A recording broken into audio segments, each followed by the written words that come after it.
Nani DTH and tech channel. అయితే ఈరోజు మేము నాతోరం దగ్గరికి వెళ్ళి జియో ఎయిర్ ఫైబర్ అయితే ఇన్స్టాలేషన్ చేయాలి. దానికోసం మాకు మార్నింగ్ అయితే కాల్ వచ్చింది. సో ఓర్ అనేది చేసి మేము కేవలం ఎక్విప్మెంట్ మాత్రమే తీసుకెళ్తున్నాము. అంటే అక్కడ వేరే హౌస్ మళ్ళీ చేంజ్ అవుతారంట వాళ్ళు. దానికోసం ఓడియో అనేది మరలా మేము రీఇన్స్టాల్ చేయాలి. సో అందుకే ప్రజెంట్ వాళ్ళకి నెట్ కనెక్ట్ చేసి మరలా మేము రిటర్న్ అయితే వచ్చేస్తాము. అది ఎలా ఇన్స్టాల్ చేస్తామనేది మీకు చూపిస్తాను చూడండి. సో ఫస్ట్ ఆఫ్ ఆల్ అయితే ఇక్కడ ఎండ అయితే చాలా ఎక్కువగా వస్తుంది. నేను నా ఫ్రెండ్ కలిసి అక్కడ గొడుగు కూడా తీసుకెళ్ళాము. ఎండ చాలా విపరీతంగా ఉంది. ఎంత తోటలు పక్కన సెలయేరు ఉన్నా సరే. ఇది తాండవ జంక్షన్, ఇది చాలామంది చూసే ఉంటారు. చాలా పెద్ద వాటర్ ఫాల్ అనమాట ఇది. అలా నిత్యం వాటర్ అలా ఉంటూనే ఉంటుంది. చుట్టుపక్కల గ్రామాలకి చాలా యూజ్ అవుతుంది. సో మేము ఇంకా దాదాపుగా ఎండలో అయితే ఇంకా మేము జర్నీ చేసాము. జియో ఎయిర్ ఫైబర్ అనేది తీసుకున్న తర్వాత ఇప్పటి వరకు మేము ఒక 200 కనెక్షన్ అయితే వేసాము కేవలం 2 monthsలో.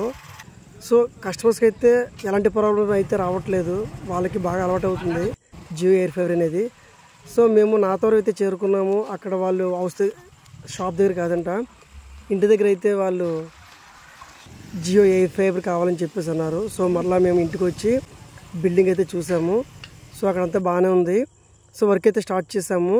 ప్రజెంట్ ఓడియు, స్విచ్ అండ్ రోటర్ ఒకే దగ్గర పెట్టుకున్నాను. సో సాధారణంగా ఓడియు అనేది మేడ మీద పెడతారు, బట్ అలా అవసరం లేదు.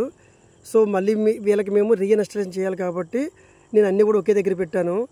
మనకి గ్రీన్ సిగ్నల్ వచ్చింది అంటే, గ్రీన్ లైట్ ఓడియు దగ్గర బ్లింక్ అవుతుంది అంటే 5G సిగ్నల్ ప్రాపర్గా వస్తున్నట్టు అర్థం చేసుకోవాలి. చూసారు కదా, గ్రీన్ లైట్ అనేది ప్రాపర్గా వస్తుంది. ఓడి నుంచి స్విచ్కి, స్విచ్ నుంచి రోటర్కి అయితే కనెక్ట్ చేశాను ఎథర్నెట్ కేబుల్ ద్వారా. సో దీని తర్వాత కనెక్ట్ చేసిన తర్వాత కొంచెం మొబైల్ వర్క్ అయితే ఉంటుంది, కొన్ని ఫొటోస్ అయితే అడుగుతుంది. అది చేసిన తర్వాత ఈ సిమ్ అనేది డౌన్లోడ్ చేసుకోవాలి. ఇది 10 నుంచి 15 minutes అయితే పడుతుంది. మల్టిపుల్ టైమ్స్ అయితే చేయాలి, no problem. Jio air fiber అనేది కంప్లీట్గా ఫిజికల్ వర్క్ అయితే తక్కువగా ఉంటుంది, మొబైల్ వర్క్ అయితే ఎక్కువగా ఉంటుంది. సో నేను మొబైల్ వర్క్ ఈ సిమ్ అయితే డౌన్లోడ్ చేసాను. ఇది కూడా కంప్లీట్ అయిపోయింది. చూసారు కదా, చాలా సింపుల్గా అయితే అయిపోయింది. మీరు కొంచెం నాలెడ్జ్ ఉపయోగిస్తే ఇంకా త్వరగా చేసుకోవచ్చు. సో దీని తర్వాత కొన్ని ఫొటోస్ అయితే అడుగుతుంది. ఇవి కూడా మనం వాల్ ఇన్స్టాలేషన్ చేసిన తర్వాత పిక్స్ తీయాలి. బట్ నేను ఓడి కిందనే పెట్టాను కాబట్టి పిక్స్ నేను తీసి అప్లోడ్ చేసాను, తీసుకుంటుంది. సో దానికి నో ప్రాబ్లం, మీరు ఎలాంటి టెన్షన్ అయితే పడవసరం లేదు. సో నెక్స్ట్ మనం చేయాల్సింది హీట్ మ్యాపింగ్ అండి. ఇక్కడే కొంచెం కన్ఫ్యూజ్ అవుతారు అందరూ. ఇది కూడా చాలా అంటే చాలా సింపుల్. ఇక్కడ మీరు ఆ ఫ్లాట్ అయితే సెలెక్ట్ చేసుకోవాలి, 3 bedroom, 2 bedroom అనేది. అలాగే వైఫై రౌటర్ అనేది ఎక్కడ పెడతారనేది మీరు సెలెక్ట్ చేసుకోండి. మీకు నెట్ ఎక్కడెక్కడ కావాలనేది మీరు డ్రా చేయాలి. లైన్ అనేది లైన్ ఫామ్ చేసిన తర్వాత ఆ హీట్ మ్యాపింగ్ మొత్తాన్ని కూడా మనం మీ బిల్డింగ్ ఐడిలో, బిల్డింగ్ వర్క్ ఆర్డర్లో సేవ్ చేసుకోవాలి. సేవ్ చేసుకున్న తర్వాత అప్లోడ్ అయిపోతుంది. ఇది కూడా 10 minutes అయితే పడుతుంది ఎగ్జాక్ట్గా.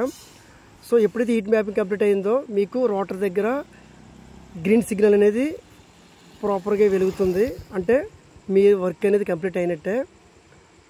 సో మొత్తం సెటప్ బాక్స్ని కనెక్ట్ చేసిన తర్వాత టీవీలో మీరు హోమ్ పేజ్ అన్నీ సెలెక్ట్ చేసుకొని అకౌంట్ అయితే లాగిన్ అయిపోతే మీ యొక్క వర్క్ అయితే కంప్లీట్ అయినట్టే.